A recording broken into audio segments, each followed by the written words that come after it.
नमस्कार, अंतिम बाजी में आपका स्वागत है। दिल्ली स्टूडियो से मैं हूं मिहिर भट्ट और मैं डिम्पी काल रहा था। मिहिर, आज फिर से वही हुआ कि बाजार के अंदर रेंज है, आप पक गए होंगे। अगर आपका चश्मा नहीं चढ़ा तो हो सकता है नंबर में चश्मा भी चढ़ जाए आपको, क्योंकि बाजार हिल के ही राजी नहीं है। ये इंडेक्स तो ऐसा हो गया है कि 9000 का इंडेक्स अगर 20-30 पॉइंट भी हिल जाए तो लोगों को लगता है कि बाजार में हलचल हो रही है। आज आप दलाल स्ट्रीट के आसपास के थिएटर्स देखेंगे, मॉल्स देखेंगे, इन सब में आपको हो सकता है ज़्यादा भीड़ देखने को मिले, क्योंकि दलाल स्ट्रीट पर तो है नहीं आज कुछ करने के लिए, कुछ मिल नहीं रहा है मार्केट के अंदर। हाँ, लेकिन क्योंकि अर्निंग सीजन चल रहा है तो अर्निंग के हिसाब से थोड़ा बहुत मार्केट के अंदर मोमेंटम तो खैर बना हुआ है। मोमेंटम पर्टिकुलर स्टॉक्स का है, इंडेक्स का नहीं है। इस बीच हमने कुछ एक चीज़ें निकाली हैं। पहले तो डेरिवेटिव के पॉइंट ऑफ व्यू से आप देखिए 9400 की कॉल के अंदर अभी इंटरेस्ट है नहीं, बिल्कुल ही सपाट चल रहा है, कुछ खास बड़ा मूव मिल नहीं रहा है। 9200 के पास एक अच्छा बेस है, तो यहाँ पे एक रेंज में ही ट्रेड देखने को मिल रहा है। बिल्कुल। चलिए, इस बीच इस समय की जो बड़ी खबर है वो है मूडीज़ पर, और उन्होंने इंडियन बैंकिंग सिस्टम और एनपीएस को लेकर कुछ कंसर्न्स जताई हैं, लेकिन साथ ही ये भी कहा है कि सरकार ने जो कदम उठाए हैं वो सकारात्मक हैं। इस पर बातचीत करने के लिए हमारे साथ मूडीज़ के श्रीकांत वदलामनी इस समय मौजूद हैं। Shrikant, thanks for joining us. शुक्रिया इस बातचीत में शामिल होने के लिए। नाउ एटलीस्ट इसे देखने के दो तरीके हैं। I mean obviously the glass is half full and half empty, but this government at least has recognised the NPA issue, they have taken steps, and to some extent we can say that they are in the right direction. Now RBI is expected to come out with their first list of the major defaulter accounts, but what's your take on this entire initiative? Sure, as we said, this is in the long list of initiatives that have been taken for some time. It's not that either the government or the regulator was sitting idle through this time. They have been taking a lot of actions, and they have RBI has come out with a lot of initiatives such as the SDRs, the S4A, and even the JLF forum, some sort of modifications. So we do think that in line with those initiatives, even this will be helpful. But at the same time, if you have to contextualize it, can it really solve the NPL resolution process? Can it fasten the NPL resolution process? We think it's not going to be so easy. Yeah. But now, Shrikant, I mean, I understand that it may not be a solution, but what more needs to be done? Or do you think what has been done so far is just not sufficient enough? Sure. I mean, I think from our perspective, the key thing that is holding back resolution is the fact that a lot of these NPLs that banks are holding on their books are being held at values which are far higher than what their market prices are, or the values at which the underlying assets become economically and financially viable. So unless this mismatch is resolved, which in other words is saying that unless these assets are marked down to values which are realistic, it's really hard to get deals happening in the NPL space, which is what is needed for resolution. Now, if they have to write them down, obviously the banks will have to take big hits, for which they require a lot of capital, which they don't have currently. And I think that is the key reason what is holding back the pace of resolution, notwithstanding all the efforts that bankers, regulators, and the government have been taking. अच्छा श्रीकांत, एक और चीज़, overall अभी banking structure आपको लग रहा है कि 2019 तक थोड़ा इम्प्रूव हो जाएगा? बिकॉज अभी कुछ और स्टेप में भी गवर्नमेंट ले आगे चल के। The only thing is that कि अभी जो CDR, SDR, S4 हमने देखा है वो उतना फ्रूटफुल तो नहीं है, but government is also concerned about it. Government खुद चाहती है कि कुछ एक और स्टेप्स लिए जाएँ। I think given the benefit of time, we do believe that things will definitely improve. In fact, even in our base case, what we expect is that the public sector banks over the next 2 years, they will be using most of their operating profits to set aside as provisions. And if they do that over a 2-year period, we do believe that the loan loss provisioning will come up to a very appropriate level. However, the key condition for this is that the loan growth should continue to be very low, because if there is both loan growth and if they have to set aside a lot of operating profits for provisioning, their capital levels will plummet. So as long as loan growth doesn't happen, they can use their own internally generated revenue streams to be able to build up buffers over a period of time. So over a period of next 2 years, we do believe that they will be able to repair their balance sheets on their own. That's true. So at this point, Shrikant, last question to you. Would you be comfortable as far as asset quality is concerned of Indian public sector banks? Sure. So there are two facets to asset quality. One is, have they recognized all the loans which are problem loans as NPLs or restructured loans, or are there still a lot of assets on the balance sheet which are weak but are not in the problem category? We think the answer to that is positive. We think we are close to the end of the recognition of part of the cycle. So we think most of what are problem loans are already out in the public domain, have already been recognized as either NPLs or restructured loans.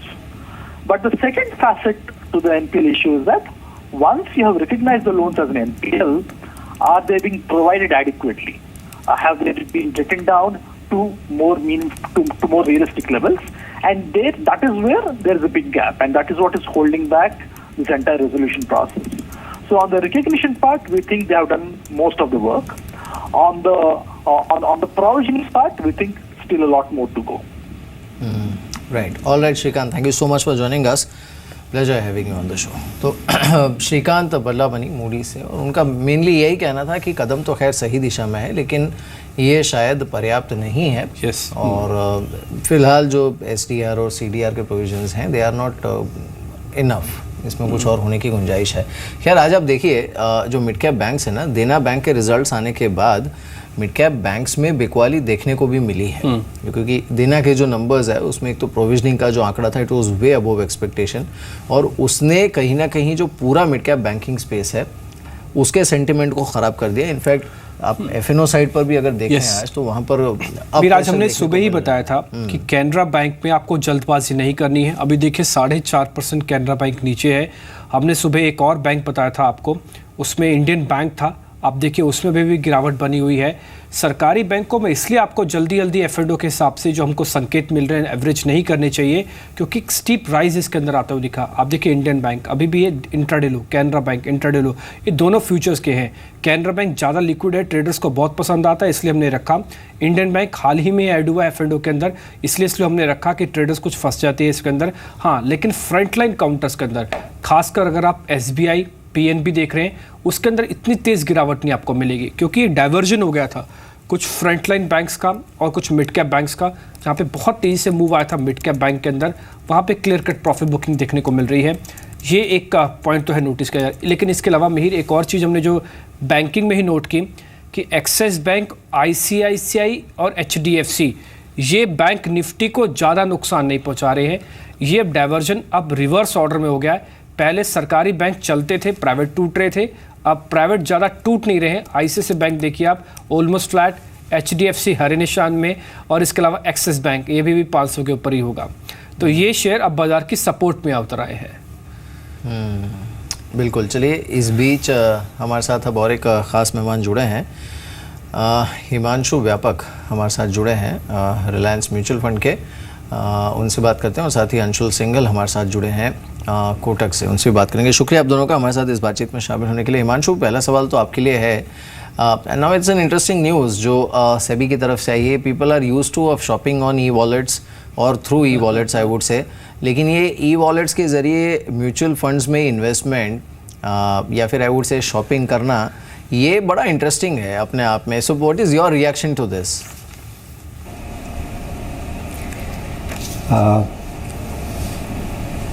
मेरा reaction या हम सबका reaction काफ़ी positive है, क्योंकि एक positive news है mutual fund के लिए. अगर आप आज एक नॉर्मल वॉलेट यूज़र को देखें तो करीबन 200 से 400 रुपया वो अपने वॉलेट में रखते हैं, और वो अमाउंट इसलिए छोटा रखते हैं क्योंकि उस अमाउंट पे आपको कोई इंटरेस्ट नहीं मिलता या आप उस पर कुछ अर्न नहीं कर पाते. तो पहली चीज़ ऐसी है कि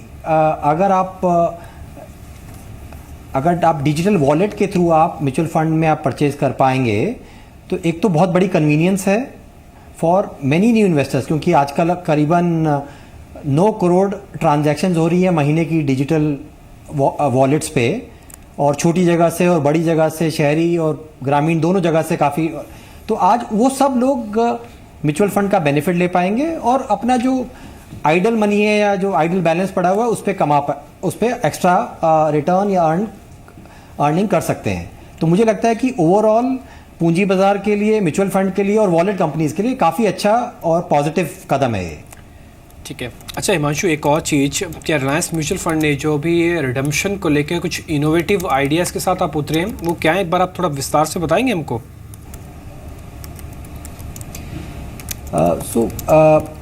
कुछ महीने पहले हमने एक फैसिलिटी शुरू करी जहां पर एक आम निवेशक 24/7 अपना पैसा कभी भी एक्सेस कर सकता है थ्रू एक बेसिक फैसिलिटी जिससे हमने बोला सिंपली सेव। तो कभी भी विड्रॉ करना चाहे पैसा 24/7 तो अगले 5 मिनट में आपका पैसा, लिक्विड फंड्स का पैसा आपके पास आ सकता था। तो उस पर हमने देखा है कि बहुत सारे लोगों को ये लगता था कि म्यूचुअल फंड से मैंने पैसा डाल तो दिया, लेकिन अगर मुझे कभी पैसा की ज़रूरत हो तो रात को ज़रूरत हो या संडे को ज़रूरत हो, कब एक्सेस कर पाऊंगा या नहीं कर पाऊंगा। तो एक छोटे से कन्वीनियंस के बाद हमने देखा है कि बहुत सारे इन्वेस्टर्स को इसका बेनिफिट हुआ है और एक मेंटल जो हिच होता है कि मैं अपना एक्सेस कर पाऊंगा नहीं कर पाऊंगा, वो एक हटा है। तो we have seen a very positive response from retail investors across the country. Right. Himanshu, एक बात मुझे लगता है कि जो डिजिटल वॉलेट का जो कदम है, जी गो अहेड, ये उसी का कंटिन्यूएशन है कि आज आप डिजिटल वॉलेट का जो ये सेबी ने गाइडलाइंस आया है, ये उसी का एक एक्सटेंशन है कि आज आप को मेरी एप्लीकेशन पे या किसी और एप्लीकेशन पे, अगर आप कोई वॉलेट यूज़ कर रहे हैं, जैसे फ्री चार्ज यूज़ कर रहे हैं या पेटीएम यूज़ कर रहे हैं या मोबीक्विक यूज़ कर रहे हैं, कोई भी वॉलेट आप यूज़ कर रहे हैं, तो आप वहाँ पर जाकर भी फ्यूचर में अपने पैसे को काम पे लगा सकते हैं और कभी भी आपको पैसे की जरूरत हो तो आपको पैसा वापस मिल जाएगा इमीडिएटली। जी। तो Himanshu, just for our understanding और फॉर व्यूअर्स आवर अंडरस्टैंडिंग, आप अगर दो चीज़ एक्सप्लेन कर पाएँ कि एक तो ई वॉलेट के ज़रिए जब इस तरह का ट्रांजैक्शन होगा तो उसका लिंकेज कैसे होगा, क्या ये ultimately it will be link to some fund house और अ ब्रोकिंग हाउस जिसके थ्रू ये रूट होगा ट्रांजैक्शन, एंड दूसरा, since you are well versed with the consumer behaviour, ये जो 50,000 की लिमिट है पर कंज्यूमर जो कि रखी गई है कि एक साल में अप टू 50,000 का ट्रांजैक्शन आप कर सकते हैं थ्रू ई वॉलेट, जहाँ तक म्यूचुअल फंड का सवाल है, इस पर आपका क्या रिएक्शन है?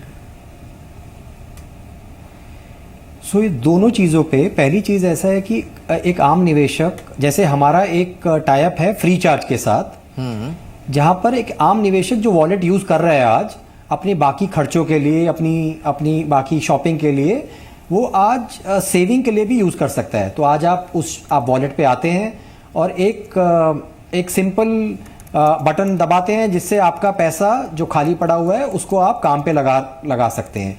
तो पहली चीज़ यही है कि simple the money which gets transfer to mutual fund is like any other online platform. तो जैसे किसी भी और ऑनलाइन प्लेटफॉर्म के द्वारा आपका पैसा जब आप इन्वेस्ट करते हैं, चाहे वो हमारी वेबसाइट हो, चाहे वो BSE NSE हो, चाहे वो कोई और वेबसाइट हो, कोई पार्टनर वेबसाइट हो, वैसे का वैसा जैसे सिस्टम है, बैकएंड का सिस्टम वैसे ही है, बट आपके पास कन्वीनियंस है क्योंकि आप वो वॉलेट आप यूज़ कर ही रहे हैं, आप अपनी दिनचर्या में उस पैसे को यूज़ कर ही रहे हैं, उस वॉलेट को यूज़ कर रहे हैं मल्टीपल चीज़ों के लिए। तो वो बैकएंड सिस्टम सेम रहेगा जैसे पहले आप करते थे। तो it is very simple. In fact for new customers as well, आप अपना KYC, आधार बेस्ड KYC वहीं पर आप कर सकते हैं, तो आपको कोई फिजिकल डॉक्यूमेंटेशन का जरूरत नहीं रहेगा। ठीक है। अच्छा, और आपका जो दूसरा क्वेश्चन था ऑन कि 50,000 की लिमिट से कोई इम्पैक्ट पड़ता है, एटलीस्ट हमारा मानना ये है कि पिछले 6 महीने में जो हमने अपने सिंपली सेव या इंस्टेंट रिडेम्पशन फैसिलिटी के द्वारा देखा, जो लोग यूज़ करते हैं, जो 95% लोग 20 से 25,000 रुपया ही निकालते हैं अपने काम के लिए, उससे ज़्यादा, जबकि हम 2 लाख रुपए तक का रिडेम्पशन दे रहे थे, 95% लोग 25,000 रुपये ही रिडेम्पशन। तो मुझे लगता है कि 50,000 की लिमिट है at this point of time sufficient है। इस पे आई थिंक कस्टमर्स को कोई इम्पैक्ट नहीं होगा ऑन दिस थिंग। राइट। सो इसमें एक तो जो कंज्यूमर, क्योंकि उन्हें इंस्टेंट एक्सेस फंड्स जो हैं या फिर वो जो मैकेनिज्म है उसका भी काफ़ी इम्पैक्ट होता है। तो ओवरऑल आप कस्टमर बिहेवियर कैसे चेंज होता देख रहे हैं? बिकॉज वैसे अगर हम देखें तो म्यूचुअल फंड में डोमेस्टिक फ्लोज काफ़ी स्ट्रॉन्ग देखने को मिले हैं। तो म्यूचुअल फंड पे overall flows have been really good. पिछले साल म्यूचुअल फंड का AUM करीबन 37% से बढ़ा है और बहुत अच्छी चीज़ ये है कि इसमें छोटी जगह से भी करीबन जो B15 लोकेशन है वहाँ पर 50% से AUM बढ़ा है। तो अगर आप रिटेल के लिए प्रोडक्ट देखें in terms of folios also, करीबन 70 लाख नए निवेशक फोलियोज खुले हैं म्यूचुअल फंड इंडस्ट्री में और majority of them are from smaller locations. The other trend which is there is ये सब कुछ जो हो रहा है कि एक आम निवेशक सिंप्लिसिटी चाह रहा है, चाहे वो प्रोडक्ट में हो, ठीक है, चाहे वो इन्वेस्टमेंट में हो। तो जो सिंप्लिसिटी है वहाँ पर अगर आप देखेंगे कि SIP जैसे प्रोडक्ट जो सिंपल प्रोडक्ट है वहाँ पर हम करीबन 6 लाख नई SIPs देख रहे हैं इंडस्ट्री में। और दूसरी चीज़ जो देख रहे हैं कि डिजिटल माध्यम के द्वारा इन्वेस्टर्स की जो कन्वीनियंस है उसको देखते हुए हम देख रहे हैं कि वो वाला परसेंटेज बढ़ता जा रहा है। करीबन 20 से 25% कस्टमर अब ऐसे हैं जो ऑनलाइन मीडियम्स के द्वारा इन्वेस्ट कर रहे हैं। मुझे लगता है कि डिजिटल का जो रीच है आज वो म्यूचुअल फंड के रीच से या जो एक ट्रेडिशनल रीच है उससे बहुत बड़ी रीच है और वहाँ पर मुझे लगता है म्यूचुअल फंड इंडस्ट्री को, वॉलेट कंपनीज के कस्टमर्स को, पूंजी बाजार को और देश को, इन सभी को बहुत फ़ायदा होगा। ठीक है, हिमांशु शुक्रिया आपका कार्यक्रम में जुड़ने के लिए। आपने बहुत विस्तार से बताया कि ई-वॉलेट्स का कैसे कनेक्शन है मार्केट्स के साथ और ये कितना बड़ा एक सेगमेंट है जो आगे चल के म्यूचुअल फंड इंडस्ट्री को ग्रो करता हुआ दिखेगा। शुक्रिया आपका समय देने के लिए।